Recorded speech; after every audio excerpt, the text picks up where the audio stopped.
Hyang Suksmana mangadi linuwih payungana marang panjenengan ingsun. Duh Kaka Prabu, jejimating gesang kula donya prateng delahan Kaka Prabu ing Dwarawati, Kaka Prabu Sri Bathara Kresna. Kawula non wonten tinimbalan ingkang ngadhawuh Yayi, Yayi Prabu Puntadewa. Kaka Prabu, perang Bharatayuda Jaya Binangun sampun kepengker awit berkahing Gusti ingkang anyipta jagat ingkang dipun paringaken dumateng para Pandhawa. Satemah para Pandhawa unggul wonten madyaning Tegal Kurusetra. Rehning para Pandhawa anggenipun nyabrang perang Bharatayuda Jaya Binangun boten kanthi dasar mendem kamukten, boten mendem kelungguhan kang sarta derajat lan pangkat, amung netepi jejibahan ingkang kedah katindakaken dening kadang para Pandhawa.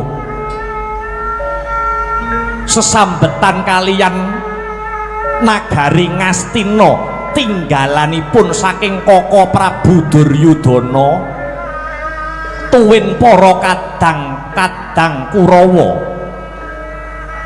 Dinten sakmangke para Pandhawa boten milik kamukten negari Ngastina, inggih negari Yawastina menika. Puntadewa badhe anetepaken yen to negara Yawastina tinggalane para kadang-kadang Kurawa badhe kula paringaken dumateng parikesit nuwun inggih pun paripurna Kaka Prabu.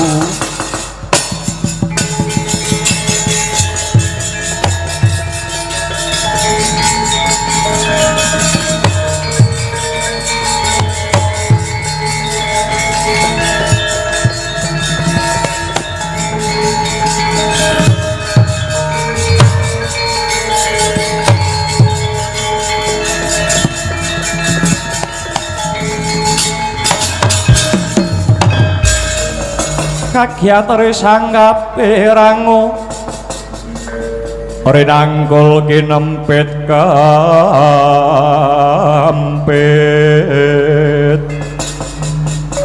doh sangaretnaning bawana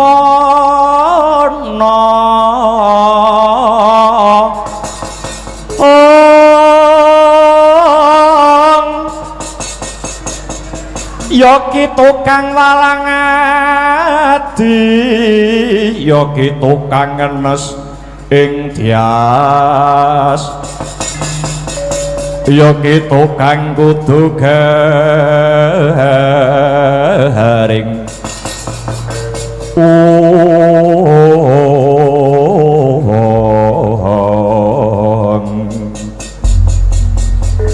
nuwun inggih Yayi, nuwun sewu keparenga kang raka ing Dwarawati nyuwun katerangan Yayi.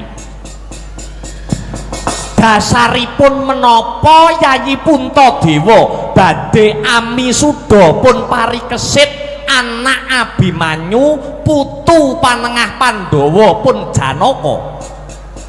Kaka Prabu, kula Yayi dasar kula wonten kalih setunggal dasar kodrat ingkang angka kalih dasar wiradat. Dasar kodrat lan dasar wiradat nuwun inggih kados mekaten Kaka Prabu. Dasar kodrat menika liripun kados pundi Yayi? Dasar kodrat menika awit kanugrahaning Gusti ingkang tinampi dening umatipun Duk rikala semanten Jawata utawi para dewa ngudhunaken wahyu Makutha Rama utawi pepakem Astabrata. Dene ingkang anampi kanugrahan punika tan asanes keng rayi Madukara pun Janaka nuwun inggih pun Arjuna. Wonten malih inggih menika tumurunipun wahyu widayat nadyan riyin ingkang ngregen wahyu menika pun Werkudara namung mawon wahyu menika malembar dhateng pun Abimanyu Suwargi. Lajeng tumurunipun wahyu Cakraningrat ingkang dipun tampi dening Abimanyu utawi Angka Wijaya. Kamangka Abimanyu piyambak inggih sampun gugur ing madyaning Tegal Kurusetra wonten ing perang Baratayuda Jaya Binangun. Dados ingkang wenang dados ratu inggih punika putranipun Abimanyu, putune Janaka inggih menika pun parikesit punika dasar kodratipun Koko Prabu. Mekaten Yayi, lakar kados mekaten. Lah menawi dasar wiradat munika jlentrehipun kadosa pundi Yayi? Dasar wiradat menika awit saking pambudidayaning manungsa. Trah Ngamarta kaliyan Trah Wirata menika inggih namung si parikesit jalaran Abimanyu gadah garwa saking Wirata nenggih Dewi Utari ingkang nurunaken pun parikesit.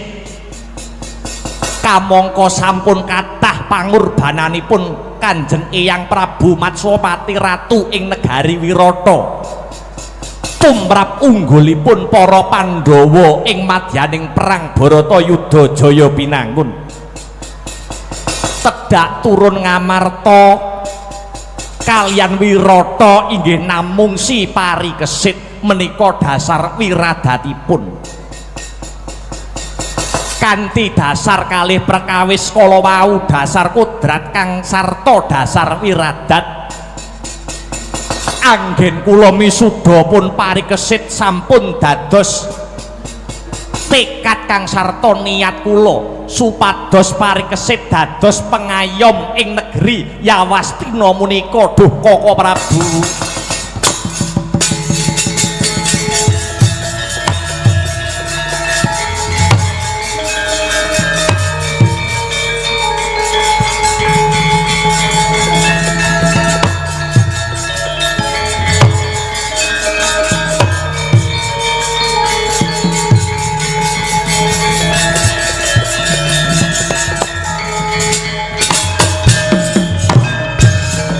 Seno karata mreh tartamtu tantuning utama titi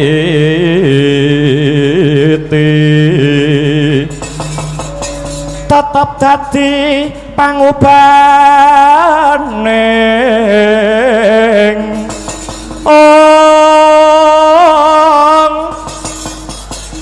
madya tentreming ati tamtu kena tinulado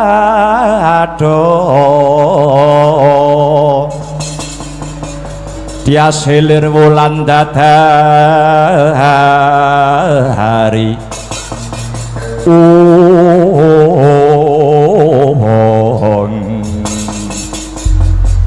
Yayi, mugi-mugi saged kasembadan menapa ingkang dados sedya lan niat paduka Yayi Samyaji. Pancen menawi kula teliti parikesit menika dibanding kalian liyane pancen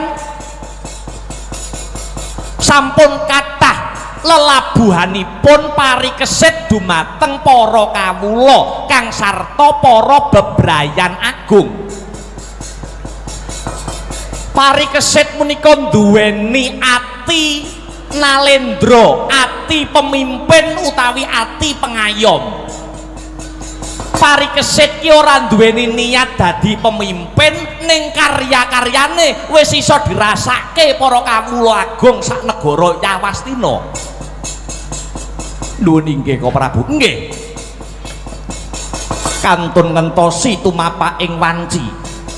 Wekdal ingkang prayogi kagem wisudan Ratu Anyar ing negari Yawastina pun parikesit. Namung emanipun Koko Prabu, emane kados pundi? Si parikesit nggih si paripurna ing rika lenggahan sakmangke murca utawi ilang saking praja. Mugi-mugi mawon kanthi ndedonga marang karasaning Gusti wekdal tumapak ing wisudan Ratu Anyar si parikesit sampun timbul satemah saged kawisuda jumeneng ratu Koko Prabu. Nuwun inggih Yayi.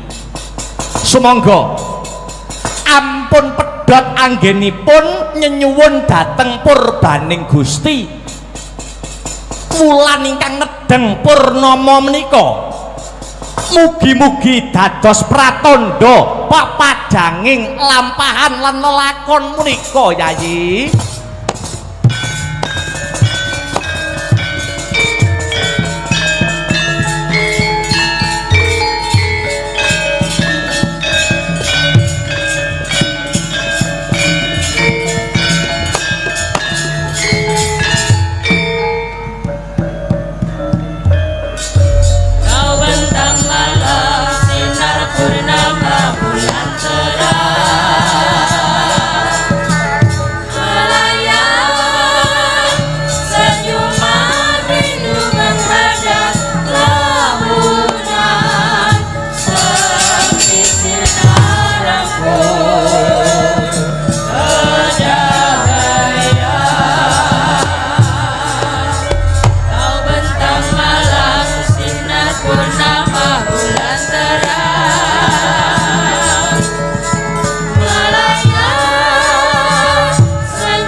Salah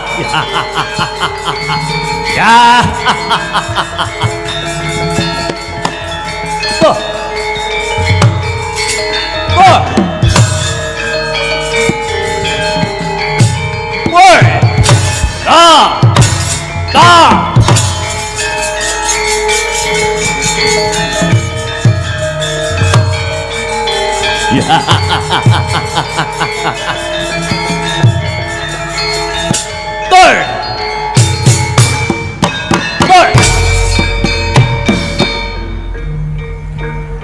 aku Dursa Subala putune Raden Dursasana anak Raden Dursala. Tuh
Angudharit yasra riwut Urawati rawat wawati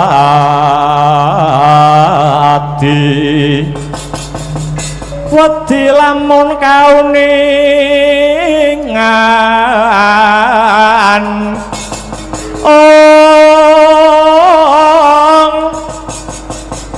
mring sang hambekmu maladi tan wandi pinardi bloko kacurnan kang hambek juti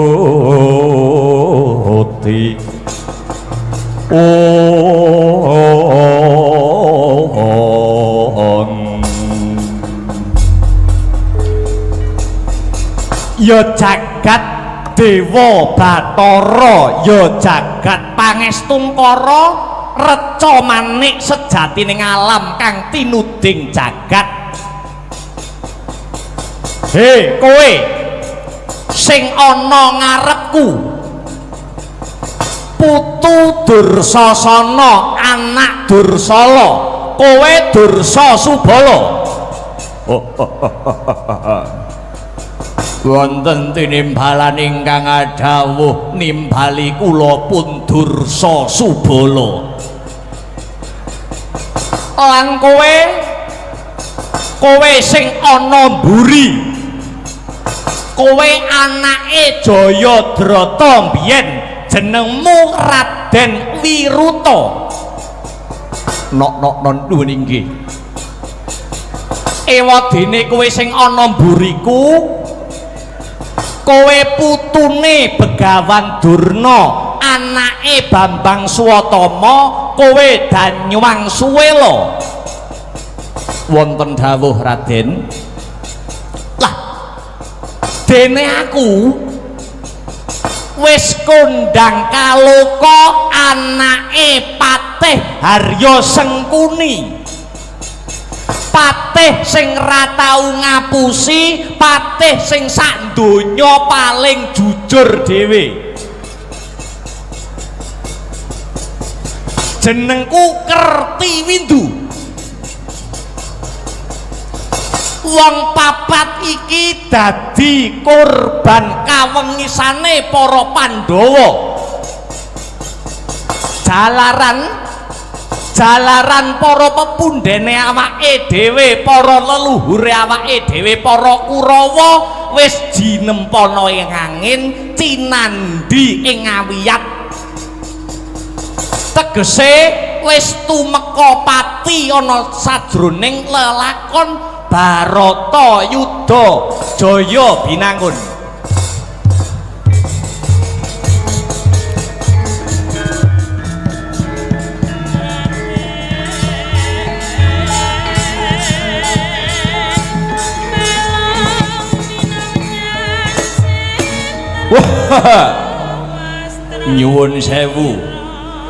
Nyuwun sewu Kanjeng Eyang Raden Kertiwindu. Ya Dursasubala piye? Duk rumuhun Patih Harya Sengkuni ingkang minangka Sudarma utawi wong tuwa panjenengan ingkang ngedani sing mateni sinten? Dursasubala. Sing mateni bapakku Patih Sengkuni padha kaya sing mateni mbahmu Dursasana biyen. Ya kuwi ora ana liya kejaba mung panenggak Pandhawa Siwer Kudara ya si Bimasena. Bapakku biyen dipateni kanthi cara sing kejem, ora duweni rasa kamanungsan. Dursasubala dereng ngertos. Dursasubala dereng ngertos dedongenganipun Kanjeng Eyang. Kula pun Wiruta anak Jayadrata inggih dereng dungkap cariyosipun. Ya, yen pancen kowe kepengin ngerti, yen kabeh kepengin mudeng, kaya apa to wengise Pandhawa, kaya ngapa to kejeme wong Pandhawa, bakal tak ceritani larah-larahe dongenge patine wong tuaku Patih Sengkuni duk rikala perang Baratayuda Jaya Binangun rumuhun. Gatekno sing tenanan kaya ngene ceritane patine bapakku Patih Sengkuni.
katan ngawruhi kang pekane tanpa sangka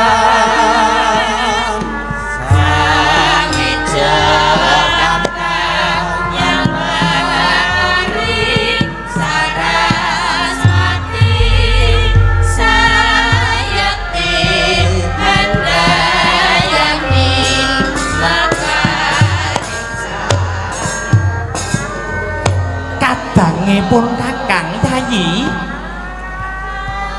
pun kakang Prabu Kresna ora maido sepira ta sungkawaning driya Yayi Werkudara sedihing Yayi Werkudara amarga ditinggal gugur anakmu lanang sing banget kok dama-dama ya kuwi bocah Pringgondani si Gatotkaca nanging lelakon mau aja mung kandhek digetuni ya Di anak kuwi titipan saka Gusti Kang Maha Wikan yen sing nitipne wis njaluk sing dititipi ora iso gandoli Sena anakmu lanang Gatotkaca wis mesem guyu ana kasuwargan jati Yayi Di perang Baratayuda Jaya Binangun iki durung rampung lho Yayi para Pandhawa ibarat nyabrang kali wis tekan tengah-tengah bacut ya teles bali sangsaya kebes mula yen siadi tansah kabebidung rasa sedih Baratayuda ki rampunge besok kapan Dimas dina iki para Kurawa wis ngetokke senopati anyar sapa to sing madheg suraning driya dadi senopati ora ana liya kejaba wong julik sak jagat Patih Sengkuni sing dadi senopatine para Kurawa Yayi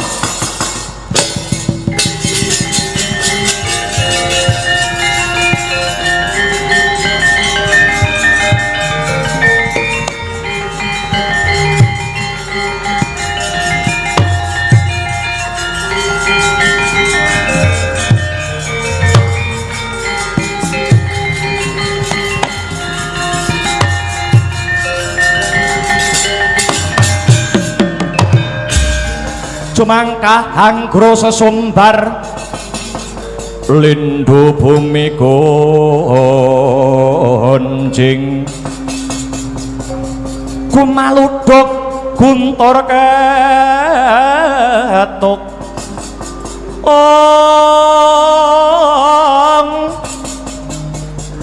umop kang coloni di lumembak banyu kumambang Duh Sang Wisnu Bathara Arsa nglebur bumi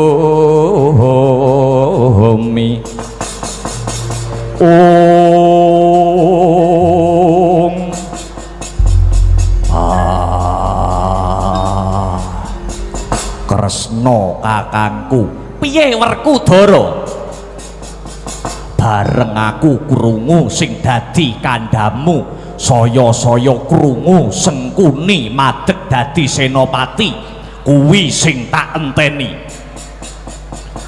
para Pandhawa bisa nganti sengsara uripe ya mung merga Patih Sengkuni Pandhawa iso dadi wong buangan 13 taun ya saka reka dayane Patih Sengkuni sing saklugune nalika jaman Pandhawa main dadu karo Kurawa Pandhawa sing menang Pandhawa sing unggul ning saka julik lan lecete Patih Sengkuni Pandhawa malih kesurang-surang yen Sengkuni sing maju aja kuwatir Werkudara kang bakal jumangkah kang sarta kumrembyah Kakang Kresna. Wah, la iki Kang. Piye, Truk? Sengkuni maju dadi senopati. Lah, ya iki sing tak tunggu-tunggu, sing tak enteni ya iki, Truk. Modele modare wong lecet iki kaya piye pengen roh aku. Oh, ngono. Aku ki wayang sak kotak paling pegel, paling sengit, paling iget-iget ki karo Patih Sengkuni kok, Truk. Oh, ngono. Heeh. Ipat-ipat jo turun anak putu. Oh iya.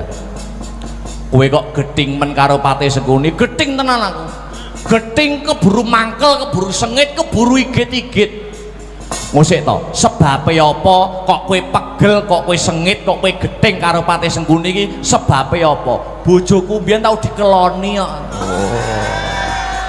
Oh, ora ngawur. Kowe beda, lha keloni Sengkuni awe ora nesu. Aku pas ora duwe duit terus bojoku tak dol. Ngawur. Werkudara piye? Nanging kudu tetep sing eling lan waspada ya Yayi. Aja ngentengke ambak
gedhe dhuwur gagah pideksa godhek wok simbar jojo pating krantong otot bebayune ora pangling iki Werkudara. Ya pancen kaya mangkono. Ana ratu loro sak kembaran. Sapa jenengmu? Aku wadine lanang Patih Sengkuni. Gojaksa aku. Gojaksa. Ya. Aku uga adine Patih Sengkuni. Aranku Sara Basanta. Sara Basanta. Ya. Ayo, endi senopatine wong Kurawa? Senopatine negara Ngastina, Patih Sengkuni kon maju. Tak suweke cangkeme. Ora usah semekean. Adine lanang Adepana. Kowe musuh aku ndak ibaratake timun musuh duren. Timune Werkudara, durene Gojaksa. Timun keceblokan, duren ajur mumur dadi lebu. Kowe musuh Werkudara tak ibaratake kaya tomat musuh watu. Lho, tomat musuh watu. Yo. Tomate sapa, watune sapa? Tomate kowe, watune aku. Tomat keceblokan watu mecotot utekmu kowe. Weh. Sumbar ora gelem kalah kowe. Kowe musuh aku tak ibaratake kowe bisa nandingi Gojaksa kaya bisa ngraji angin ngukir langit. Kowe iso ngalahke Werkudara padha karo bisa ngalahke malaikat Jibril. Cangkemmu le. Nantang yo nantang rasanya ndak malaikat merinding githokku. Ayo maju. Kelakon gibeng dengkleh bangkianmu dibake ganjur pecah dasmu.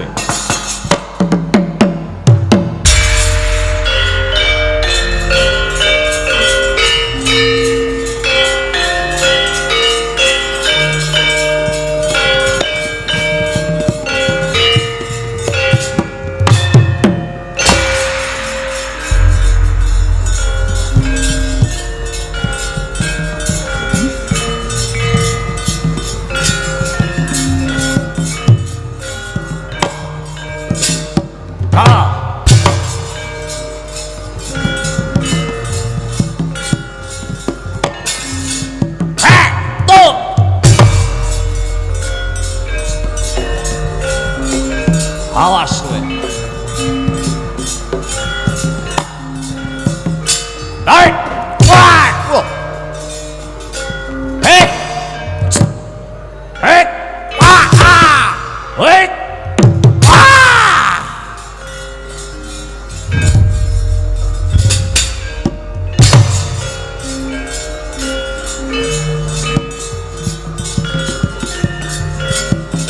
Dah.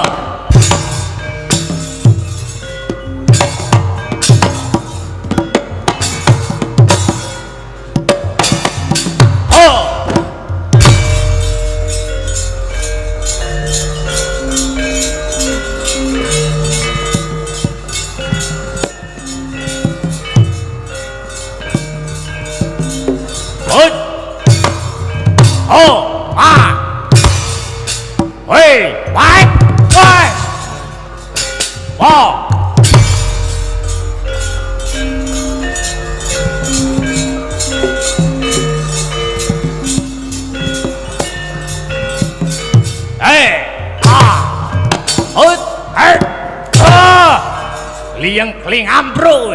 Wah. Hei, hai. Junjung kowe. Hit. Hit. Oh, biar kowe.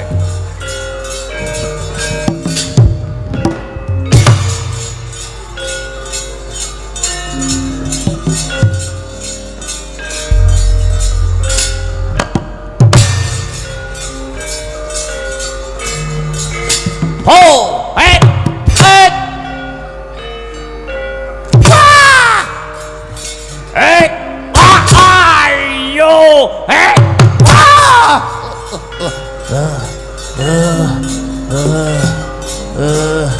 mati aku, aduh,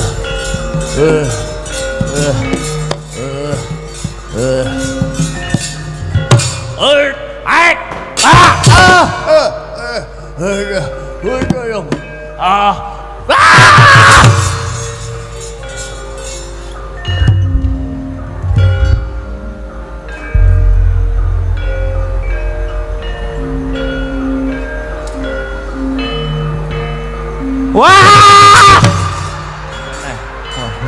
Kadowan mencolot.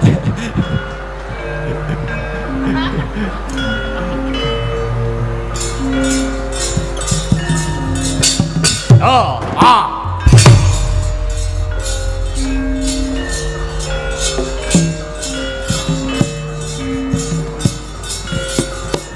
Oh, hey, baik. Ah. Hey. Ah.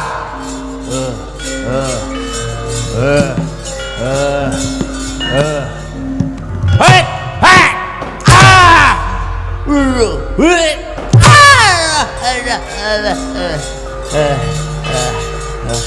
Weh, ayo, weh,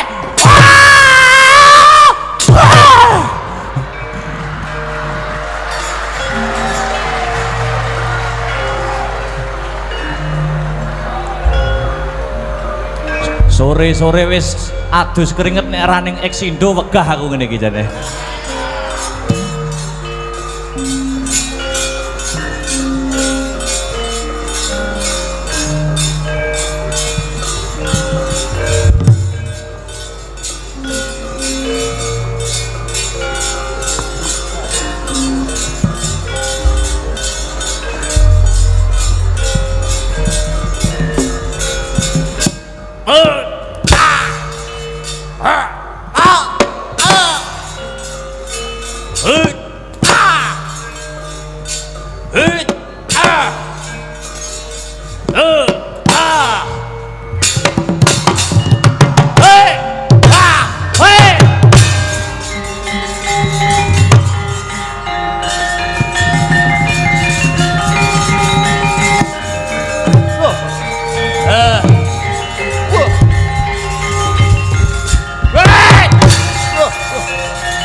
Mati aku Werkudara, aku culna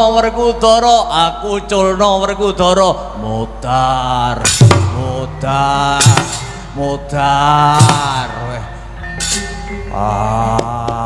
Apa kuwi mau? Apa? Aduh, mati aku Werkudara.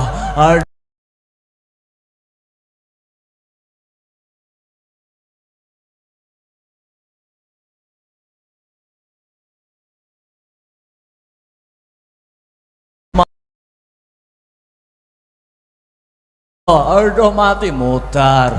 Aduh biasane Werkudara nek wis ngene iki sirah padha sirah dikeprukne. Wong edane malah mbok elingne to. Aduh mati Werkudara. Aku telur. Aduh.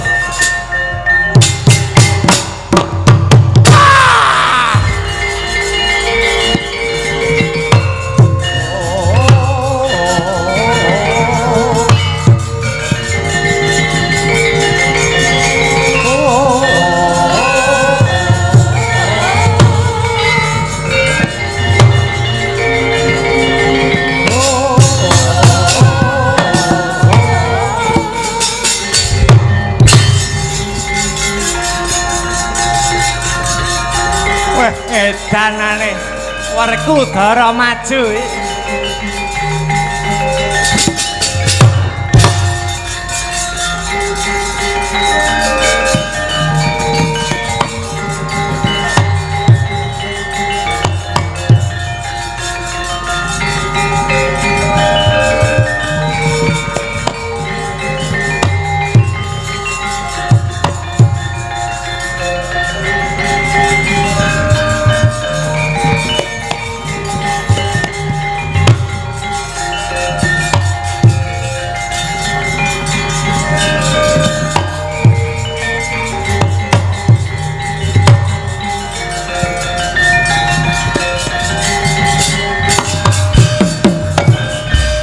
mawut kang katrajang ing dahana wadya sanggep keprabon prang sanggep keprabon prang kang obro marekata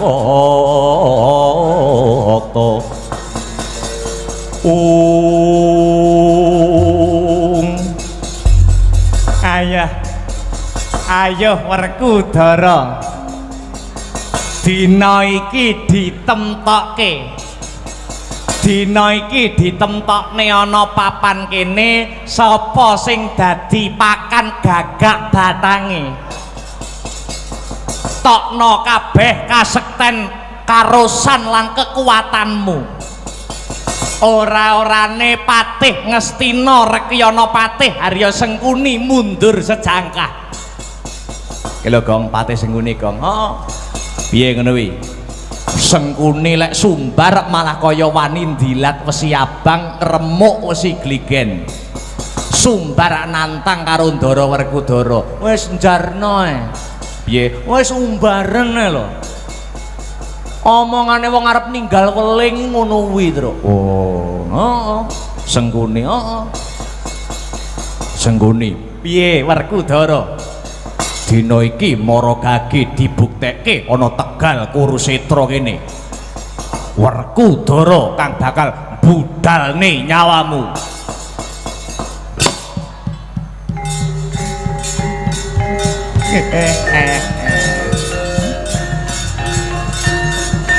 ayo golek papan sing jembar Werkudara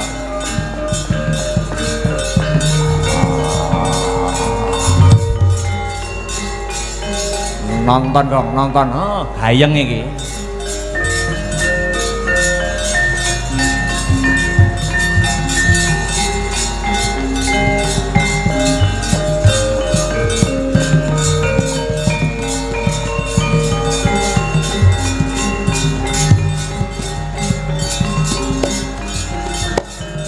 ayo Werkudara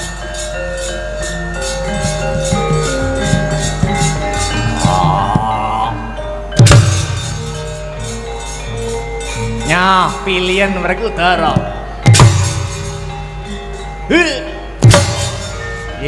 sirah nyah dada brutu ayo le kowe nek geting karo aku nemen le wong digetingi biasane dawa umure le pilihan dhewe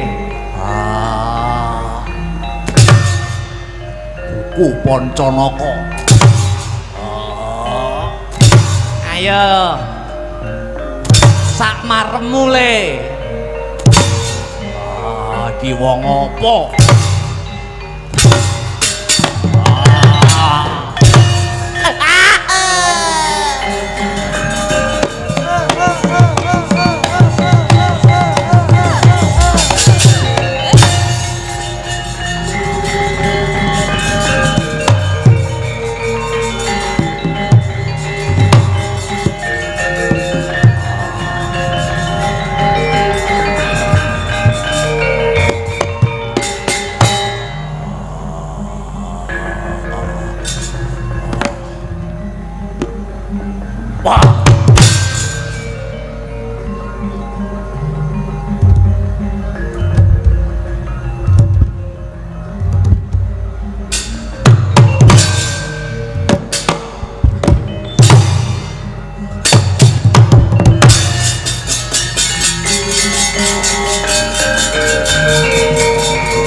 nggawa senjata kowe wis senjatamu sing kondang jenenge rada godhog rujak cingur kuwi ta rujak polo kaya rujak cingur kaya modelmu senane badokan ae ayo pilihan antem nang ndase Sengkuni le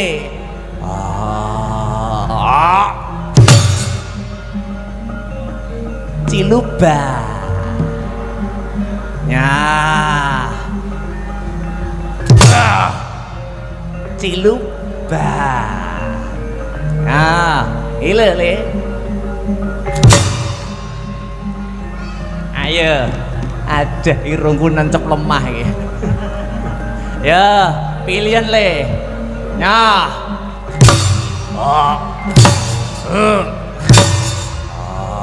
Wong apa kowe?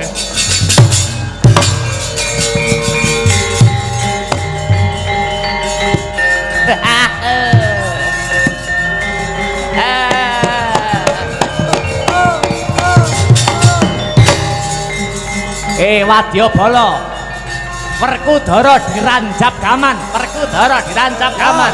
Ya.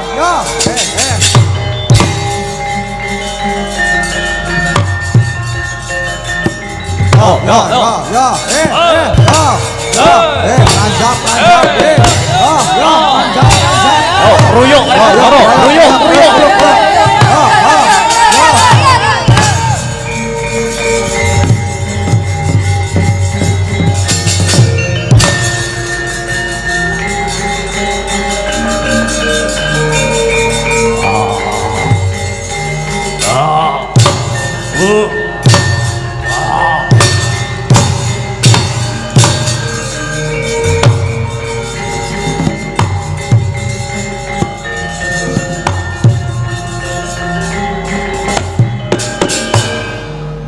Huilah selamat, iya. Huilah. Selamat. Iya.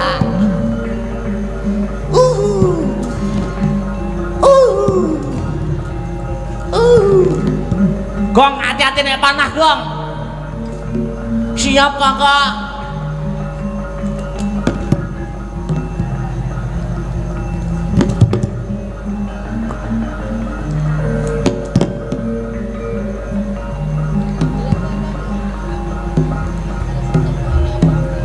Kena tro.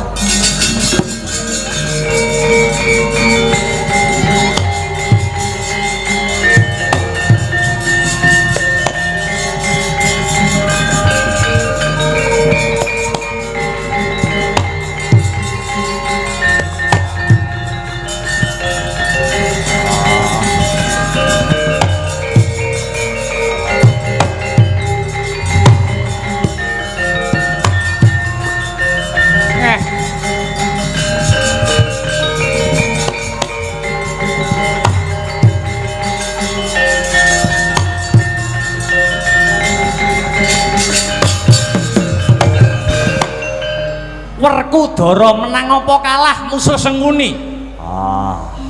Aku ora menang, aku ya ora kalah. Loh, lah kok mundur? Aku leren. Oh, leren? Ya. Jebule Sengkuni ora kena sinangga enteng. Wis tak ketok kekuatanku. Tak dupak sak rosaku. Tak kampleng sak kuwate tenagaku ora ginawe rasa. Tak tibani kuku Pancanaka beset wae ora. Tak tibani gada sing kundang sekti mandraguna wujude gada rujak polo babar pisan ora ginawe rasa. Apa kelakon Baratayuda Jaya Binangun ora rampung gara-gara mung kasektene Patih Sengkuni. Piye, Gong? Oh, dadi awakmu wis ngerti nek Patih Sengkuni iki sing asli iki sekti. Aku wis ngerti. Oh. Mergo apa Patih Sengkuni ke sekti? Mergo duwe aji-aji sing jenenge aji-aji Lembu Sekilan. Oh, aji-aji apa? Lembu Sekilan. Wong iki ketoke ngantem, rumangsane sing ngantem iki banter, ning ora apa-apa, mergo kurang sekilan. Oh, ngono. Heeh. Dibacok to. Rumangsane sing bacok ki wis kenek, ning sejatine ora kenek, wong kurang sekilan. Oh, Patih Sengkuni duwe aji-aji Lembu Sekilan. Oh iya. Wong sak donya ki sing duweni aji-aji lembu sekilan mung loro. Sapa? Siji Patih Sengkuni, loro bojoku, Truk. Oh. Patih Sengkuni karo Bojoku. oh. Ning bojoku saiki wis diguwang aji-ajiane lembu sekilan. Sebabe apa? Lah pas malam pertama aku karo bojoku, Heeh. rumangsaku ya aku wis kenek, tibake ra kenek. Lah wong kurang sekilan kok, Truk. Oh. Kapan metenge? Lah iya. Rumangsamu iku ta. Dara, piye? Kowe rumangsa kalah Yayi. Yo. Piye? Piye pengabesane Patih Sengkuni? Ngene ya, Dara. Aja mung nganggo akal ning gawenen akalmu. Sing mbok karepne piye? Kowe apa lali? Siadi apa lali? Rikala lelakon jaman lelakon pendadaran siswa Sokalima biyen. Iya. Aku eling. Nalika lelakon pendadaran siswa Sokalima biyen Pandhawa karo Kurawa lagi gegladen ing olah kasekten. Para Pandhawa karo Kurawa rebutan sing jenenge Lengatala, Yayi. Lengatala. Ya. Satemah Lengatala mau jegur ana sumur saka pintere gurune Pandhawa lan Kurawa ya kuwi Pendhita Durna. Lengatala kuwi mau dijupuk